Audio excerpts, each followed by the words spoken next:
il est en train de dire, en gros, le pouvoir, c'est les mâles, c'est les hommes. Mais peut-être que ce qui est intéressant, c'est, vu qu'elles choisissent en fait les hommes, il y a élection. Elles choisissent, elles sont fascinées, attirées, tout ce qu'on veut et tout. En les rendant plus judicieuses, on peut espérer une fonction très très utilitaire, positive, qu'elles choisissent vraiment, qu'elles choisissent bien sûr, qu'elles choisissent les meilleurs, ou du moins déjà des gens avec une certaine envergure, une certaine compétence, sans mélanger les genres. On ne va pas faire de François Mitterrand, le chanteur de la décennie, et de Claude François, un homme politique. D'accord. Donc à elle de bien distribuer les cartes. Et après, ça présuppose qu'en fait, c'est pas elle qui mène ensuite au niveau de la décision, mais c'est les gens les plus compétents, des gens très compétents déjà, de l'autre sexe. Oui, mais Jacques, Philippe, il faut savoir que quand même, il y a des femmes aujourd'hui qui ne savent pas ce qu'ils veulent faire ou qui n'ont pas choisi encore des métiers bien ciblés et qui ont testé plusieurs métiers et qui ne sont pas arrivés à leurs objectifs. Métier. D'accord. Surtout dans le choix, elles peuvent rester femmes de ménage ou peu importe. Elles peuvent élever leurs gosses jusqu'à 20 ans. Qu'elles choisissent déjà, qu'elles mettent en place par leur choix des gens valables à envergure. Admettons, pas des députés, à partir de ce qu'on disait l'autre jour, pas des députés du niveau actuel de En Marche. Pas l'entourage un peu faiblard du président Macron. Ça, c'est la sphère politique, ça, Philippe. Oui, alors prends d'autres sphères. D'accord. Moi, je te parle des sphères d'entreprise, de business, d'économie. Moi, je te parle de marché. Qu'elle fasse, admettons, le groupe Nestlé en Suisse, que le directeur commercial... Ou Air Liquide, ou Thomson, etc. Je peux t'en citer des entreprises. Relativement compétent. Et donc, mais peut-être que dans ce milieu-là, elles ont moins d'influence, tandis que dans le domaine politique, et en tant qu'électrice depuis 1940... Je te pose une dernière question parce que tu seras capable de répondre, Philippe. Mais sache une chose, que dans les entreprises, regarde-moi bien, Philippe, regarde-moi bien, dans les entreprises, on engage beaucoup d'hommes qu'on nomme PDG ou directeur ou responsable, à haut poste clé, pour pouvoir diriger les entreprises. On prend très peu de femmes. Pourquoi ? On pourrait les prendre, les femmes. Elles peuvent être aussi intelligentes que les hommes, non ? Qu'est-ce que tu en penses ? Mais oublie, c'est pas ça. Non, mais d'accord, mais je te donne mon avis. D'accord, mais on va venir aux questions de Jacques. Mais je voulais ta version sur ça. Mais là, je peux pas. Non, mais donne-moi... Même si j'ai dit un truc du type... Donc tu peux pas me répondre, Philippe. Donc tu peux pas me répondre, d'accord. Vas-y, Jacques. En tout cas... Mais tes trucs, c'est... Par rapport à ce qu'il attend de nous, où il veut nous orienter, non, il s'en fout un peu, il n'a pas envie de nous demander est-ce que les femmes, au niveau de la décision... Non, mais Jacques, j'ai compris, il se base sur son sujet à lui. J'aimerais bien que, avant que je réponde, que vous disiez ce que vous pensez de la pertinence des propos de Philippe. Non, pas plus que ça. Je suis d'accord. Est-ce que c'est pertinent ? Oui. Et vous, est-ce que c'est pertinent ce qu'a dit Philippe ? Mais maintenant, comment avancer ? Non, mais déjà, je voudrais savoir si... Attendez, lui, c'est pertinent ? Vous êtes d'accord ? Oui. Je suis à moitié d'accord, oui. Bon. Alors effectivement, je crois que je voudrais féliciter Philippe.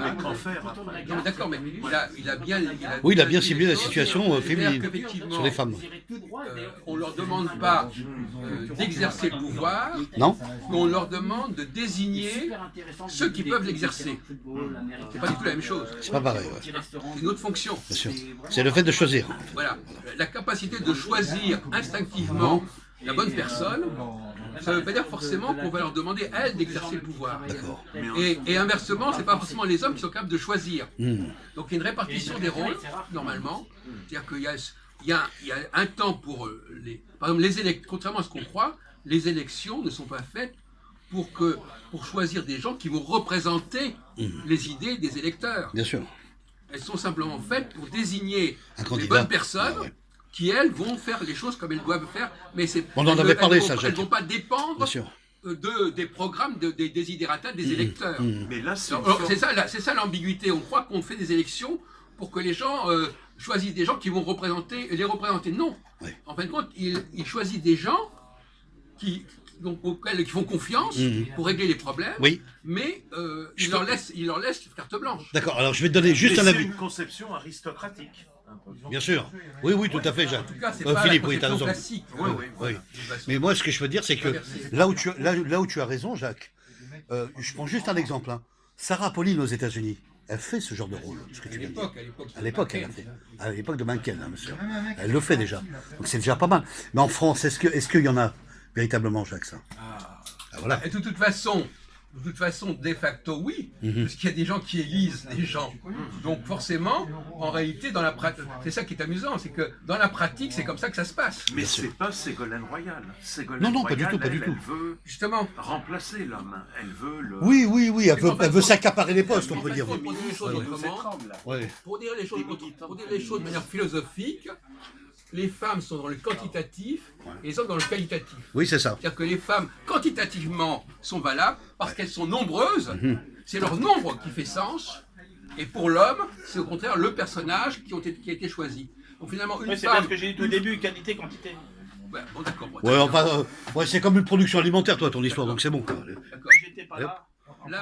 Oui, il était... On n'a pas besoin de t'inventer. Quoi. Donc, effectivement, les femmes ne font sens que en masse. En masse, C'est la oui. masse des femmes qui va, comme la limaille de fer vers un même aimant, qui désigne l'élément central. Bien sûr. Mais effectivement, bah oui, on regrettera.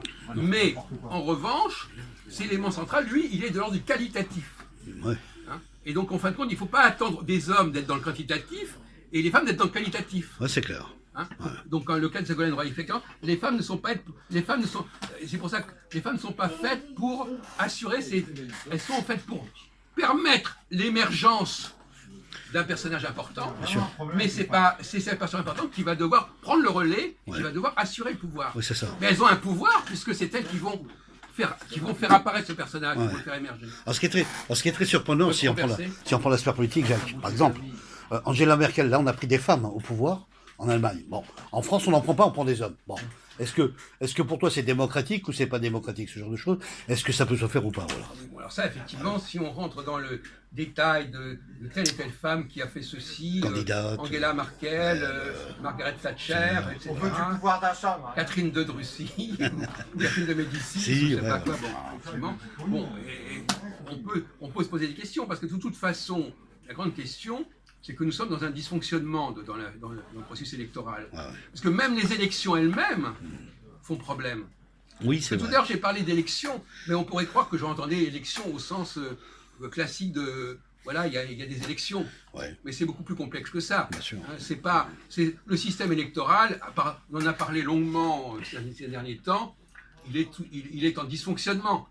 Donc, à partir du moment où il est en dysfonctionnement, les résultats qu'il va donner ne sont pas forcément évidents non plus. Ouais, ouais. Hein. Oui, ça peut être caduque. Ouais, Donc ça, c'est le problème, c'est qu'effectivement, le système électoral, il introduit des perturbations dans le déroulement normal des choses. On le sait très bien. Ouais. On sait très bien à quel point le système électoral actuellement fausse la réalité des votes, etc. Donc on pourrait aussi parler de Marine Le Pen, si on voulait, à ce moment-là. Mais globalement, Je prends juste un exemple, Jacques. et d'ailleurs, l'erreur a été, par exemple, jusqu'en 1944, les femmes n'avaient pas le droit de vote. Ça, c'est vrai. Ça, c'était un problème c'est quelque prouvé, part. ça. Là, effectivement, Elles là, ont pas de voilà. problème. Bon, alors, en effet, si elles n'avaient pas le droit de vote, elles ne pouvaient pas jouer leur rôle. Mais même dans ce cas-là, il faut bien comprendre que la femme, c'est l'opinion publique.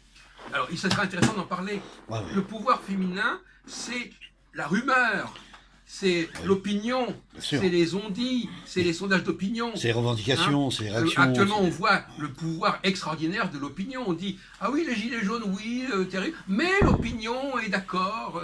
Bon, donc finalement, c'est ce pouvoir de l'opinion, L'opinion, même si ça ne vote pas. qui est pris en compte, en fait. Voilà, D'accord. c'est l'opinion. Aujourd'hui, de toute façon, on sait très bien que puisque même les résultats électoraux sont remis en question par les sondages d'opinion. Oui, c'est ça. Donc de toute façon, Ouais. donc on sait très bien que et l'opinion, la femme est au cœur de l'opinion. Et le comportement. Alors, on va repenser la question. Qu'est-ce qui montre que la femme assure ce rôle de l'opinion dans le comportement féminin? On en a parlé très souvent. Bon, qu'est-ce qui fait que dans son fonctionnement, elle fait fonctionner cela? Bah, une femme... Ça, c'est une façon... Je ne vous donne pas la réponse, mais c'est tellement évident, j'en ai parlé 100 fois. Ouais. Qu'est-ce qui montre que la femme fabrique l'opinion? Par son discours, par son verbal, par ça. Non mais, oui, mais qu'est-ce qui fait qu'instinctivement, dans sa façon de parler, de fonctionner, de s'exprimer, de communiquer, elle est un acteur, un agent d'opinion majeur. Mais un agent sournois, un agent comme ça, des rumeurs, des calomnies, des propos, des trucs qui sont colportés, etc. Ouais. Et tout ça, ça donne du pouvoir. Le pouvoir de l'opinion, c'est pas forcément le pouvoir, c'est pas le pouvoir gouvernemental, mais c'est le pouvoir de l'opinion qui va finalement interférer avec le pouvoir. Ça sera son dialogue à elle, le pouvoir de la presse, le pouvoir de la télé, le pouvoir des médias, de la communication, le transfert en fait. Voilà. Moi, je dis ça comme ça. Je reviens à une conception, à une analyse très basique de la psychologie féminine. D'accord. Par rapport de la femme à la parole. Mais je ne sais pas oui, bien sûr. Comment est-ce que les femmes font? Est-ce que vous avez remarqué que c'est comment les femmes sont capables de... Le tact de son discours. Une espèce de sens comme ça, de faire passer le message. Transmettre le message. Comment? Elles émettent. Oui, elles émettent. Elles émettent entre qui et qui? Elles communiquent avec qui? Bah, ils l'ont pas dit la presse. Entre elles. Voilà. Elles forment la masse comme ça, c'est la boule de neige. Une équipe. Elles communiquent entre elles, elles font grossir la mayonnaise comme ça, en parlant, en racontant un truc, etc. Et c'est ça qui fabrique le pouvoir. Le pouvoir de l'opinion. La solidarité des gens. Donc c'est pas... Donc elle le sait, presque même la petite fille, c'est le pouvoir de la parole, le pouvoir du verbe. On dit des choses sur les gens, et ce qu'on dit sur les gens, ça crée quelque chose. Et donc c'est même pas, même quand elles n'avaient pas le droit de vote, elles sont quand même des agents d'influence importants. Mais tu reconnais que le pouvoir médiatique joue un rôle très important quand même, Jacques. Oui, mais ça fait partie du système. Ça fait partie du jeu, du système, on est d'accord. Voilà. Bien sûr. Bon. Alors, il est parti, Non, il va revenir, t'inquiète pas. Oui, enfin, c'est meublé. Donc, on lui pose, tu lui reposeras la question d'ailleurs par rapport à ça. Donc finalement, pour conclure notre discussion, finalement, on peut imaginer une société où les femmes comprennent, comme l'a dit très bien Philippe, pas par hasard qu'il est passé quand même par Sciences Po aussi, elles comprennent qu'elles ne sont pas là pour exercer le pouvoir, mais qu'elles ont un certain pouvoir. Stop, on arrête tout. C'est Alexis qui me prévient. Oui. Sortez de là, vous allez retourner dans la salle parce qu'il a des clients qui veulent travailler. Ah d'accord, c'est normal. Vous faites